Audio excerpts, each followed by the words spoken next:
being concluded.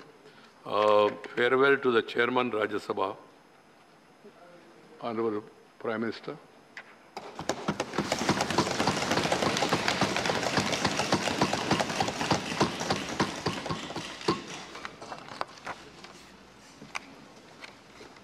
आदरणीय सभापति जी, आज हम सब सदन के सभापति और देश के उपराष्ट्रपति आदरणीय श्री वेंकैया नायडू जी को उनके कार्यकाल की समाप्ति पर उन्हें धन्यवाद देने के लिए उपस्थित हुए हैं।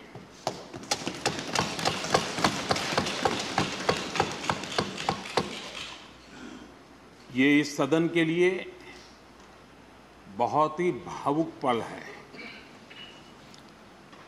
सदन के कितने ही ऐतिहासिक पल आपकी गरिमामय उपस्थिति से जुड़े हुए हैं। फिर भी अनेक बार आप कहते रहे हैं, I have retired from politics but not tired from public life. और इसलिए इस सदन को नेतृत्व देने की आपकी जिम्मेदारी भले ही पूरी हो रही हो, लेकिन आपके अनुभवों का लाभ भविष्य में सुदीर्घ काल तक देश को मिलता रहेगा। हम जैसे अनेक सार्वजनिक जीवन के कार्यकर्ताओं को भी मिलता रहेगा। आदरणीय सभापति महोदय, आजादी के अमृत महोत्सव में आज जब देश अपने अगले 25 वर्षों की नई यात्रा शुरू कर रहा है,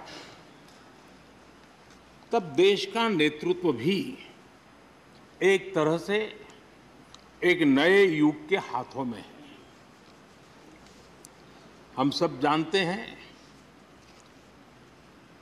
कि इस बार हम एक ऐसी 15 अगस्त मना रहे हैं जब देश के राष्ट्रपति, उपराष्ट्रपति, स्पीकर, प्रधानमंत्री सबके सब वो लोग हैं जो आजाद भारत में पैदा हुए हैं।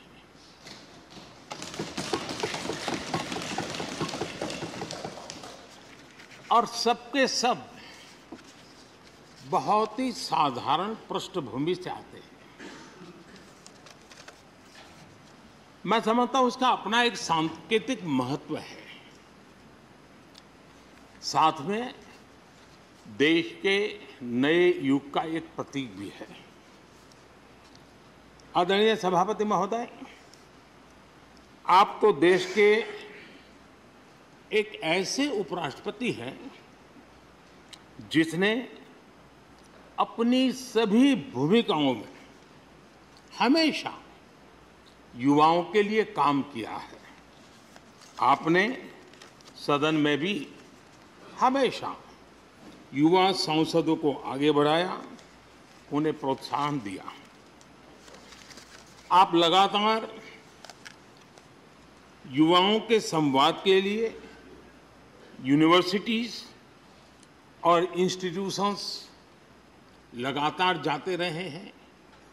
नई पीढ़ी के साथ आपका एक निरंतर कनेक्ट बना हुआ है और युवाओं को आपका मार्गदर्शन भी मिला है और युवा भी आपको मिलने के लिए हमेशा उत्सुक रहे हैं।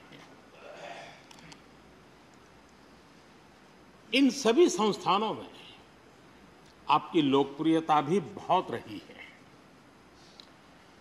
मुझे बताया गया कि वाइस प्रेसिडेंट के रूप में आपने सदन के बाहर जो भाषण दिए, उनमें करीब करीब 25% युवाओं के बीच में रहे हैं। ये भी अपने आप में एक बहुत बड़ी बात है। आदरणीय सभापति महोदय, व्यक्तिगत रूप से मेरा ये सौभाग्य रहा है कि मैंने बड़े निकट से आपको अलग अलग भूमिकाओं में देखा है। बहुत सारी आपकी भूमिका ऐसी भी रही जिसमें आपके साथ कंधे से कंधा मिलाकर कार्य करने का भी मुझे सौभाग्य मिला है। पार्टी कार्यकर्ता के रूप में आपकी वैचारिक प्रतिबद्धता रही हो, एक विधायक के रूप में आपका कामकाज हो, सांसद के रूप में सदन में आपकी सक्रियता हो, भारतीय जनता पार्टी के अध्यक्ष के रूप में आपका सांगठनिक कौशल्य और लीडरशिप की बात हो, कैबिनेट मंत्री के रूप में आपकी मेहनत, नवाचार का आपका प्रयास और उससे प्राप्त सफलताएं देश के लिए बहुत उपकारक रही है, या फिर उपराष्ट्रपति और सदन में के सभापति के रूप में आपकी गरिमा और आपकी निष्ठा। मैंने आपको अलग अलग जिम्मेदारियों में बड़े लगन से काम करते हुए देखा है। आपने कभी भी किसी भी काम को बोझ नहीं माना। आपने हर काम में नए प्राण फूंकने का प्रयास किया है। आपका जज्बा, आपकी लगन हम लोगों ने निरंतर देखी है।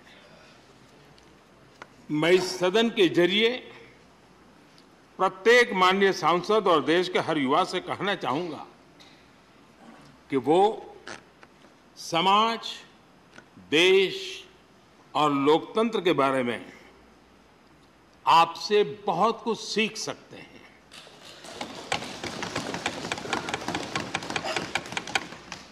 लिसनिंग, लर्निंग, लीडिंग,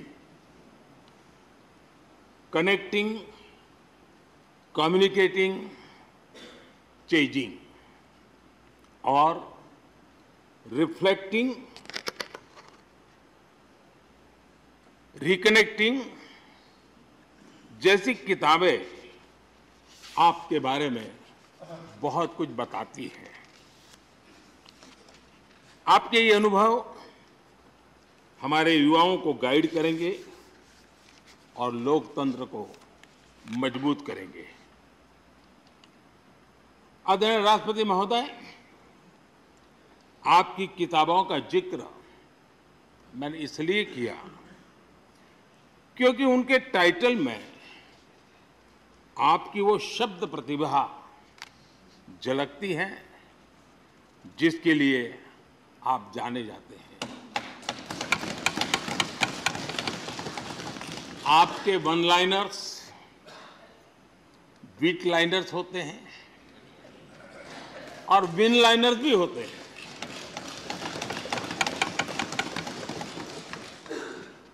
यानी उसके बाद कुछ और कहने की जरूरत ही नहीं रह जाती।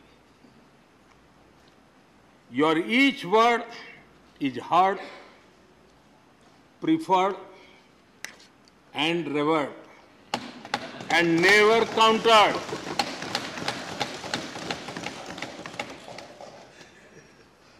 कैसे कोई अपनी भाषा की ताकत के रूप में और सहजता से इस सामर्थ्य के लिए जाना जाए और उस कौशल से स्थितियों को दिशा मोड़ने का सामर्थ्य रखे, सचमुच में आपके इस सामर्थ्य को मैं बधाई देता हूं।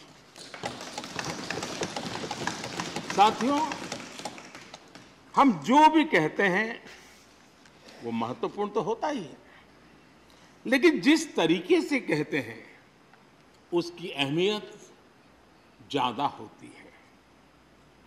किसी भी संवाद की सफलता का पैमाना यही है कि उसका गहरा इम्पैक्ट हो, लोग उसे याद रखें और जो भी कहें उसके बारे में लोग सोचने के लिए मजबूर हो। अभिव्यक्ति की इस कला में वेंकैया जी की दक्षता उस बात से हम सदन में भी और सदन के बाहर देश के सभी लोग भली भांति परिचित हैं। आपकी अभिव्यक्ति का अंदाज जितना बेबाक है उतना ही बेजोड़ भी है। आपकी बातों में गहराई भी होती है, गंभीरता भी होती है, वाणी में बीट भी होता है और वेट भी होता है, वार्मथ भी होता है और विजडम भी होता है। संवाद का आपका तरीका ऐसे ही किसी बात के मर्म को छू जाता है और सुनने में मधुर भी लगता है।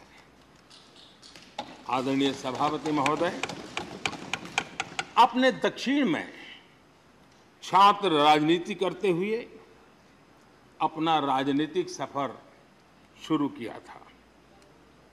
तब लोग कहते थे कि जिस विचारधारा से आप जुड़े थे उसका और उस पार्टी का निकट भविष्य में तो दक्षिण में कोई सामर्थ्य नजर नहीं आता है, लेकिन आप एक सामान्य विद्यार्थी कार्यकर्ता से यात्रा शुरू करके और दक्षिण भारत से आते हुए उस पार्टी के राष्ट्रीय अध्यक्ष के शीर्ष पद तक पहुंचे। ये आपकी एक अविरत विचार निष्ठा, कर्तव्य निष्ठा और कर्म के प्रति समर्पण भाव का प्रतीक है। अगर हमारे पास देश के लिए भावनाएं हो, बात कहने की कला हो, भाषाई विविधता में आस्था हो, तो भाषा, क्षेत्र हमारे लिए कभी भी दीवार नहीं बनती हैं। ये आपने सिद्ध किया है।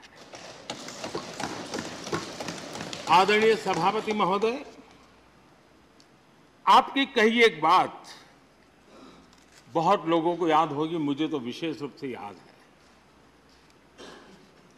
मैंने हमेशा सुना है आप मातृभाषा को लेकर के बहुत ही टची रहे हैं, बड़े आग्रही रहे हैं, लेकिन उस बात को कहने का आपका अंदाज भी बड़ा खूबसूरत है। जब आप कहते हैं कि मातृभाषा आंखों की रोशनी की तरह होती है, मातृभाषा आंखों की रोशनी की तरह होती है, और आप आगे कहते हैं और दूसरी भाषा चश्मे की तरह होती है। ऐसी भावना हृदय की गहराई से ही बाहर आती है। वेंकैया जी की मौजूदगी में सदन की कार्रवाई के दौरान हर भारतीय भाषा को विशिष्ट अहमियत दी गई है। आपने सदन में सभी भारतीय भाषाओं को आगे बढ़ाने के लिए काम किया। सदन में हमारी सभी 22 शेड्यूल लैंग्वेज में कोई भी माननीय सदस्य बोल सकता है, उसका इंतजाम आपने किया। आपकी ये प्रतिभा, आपकी ये निष्ठा आगे भी सदन के लिए एक गाइड के रूप में हमेशा हमेशा काम करेगी। कैसे संसदीय और शिष्ट तरीके से भाषा की मर्यादा में कोई भी अपनी बात प्रभावी ढंग से कह सकता है, इसके लिए आप प्रेरणापुंज बने रहेंगे। आदरणीय सभापति महोदय, आपकी नेतृत्व क्षमता, आपके अनुशासन ने इस सदन की प्रतिबद्धता और प्रोडक्टिविटी को नई ऊंचाई दी है। आपके कार्यकाल के वर्षों में राज्यसभा की प्रोडक्टिविटी 70% बढ़ी है। सदन में सदस्यों की उपस्थिति बढ़ी है। इस दौरान करीब करीब 177 बिल पास हुए या उन पर चर्चा हुई, जो अपने आप में कीर्तिमान है। आपके मार्गदर्शन में ऐसे कितने ही कानून बने हैं जो आधुनिक भारत की संकल्पना को साकार कर रहे हैं। आपने कितने ही ऐसे निर्णय लिए हैं जो अपर हाउस की अपवर्ड जर्नी के लिए याद किए जाएंगे। सचिवालय के काम में और अधिक एफिशिएंसी लाने के लिए भी आपने एक समिति का भी गठन किया। इसी तरह राज्यसभा सचिवालय को सुव्यवस्थित करना, इंफॉर्मेशन टेक्नोलॉजी को बढ़ावा देना, पेपरलेस काम के लिए ई ऑफिस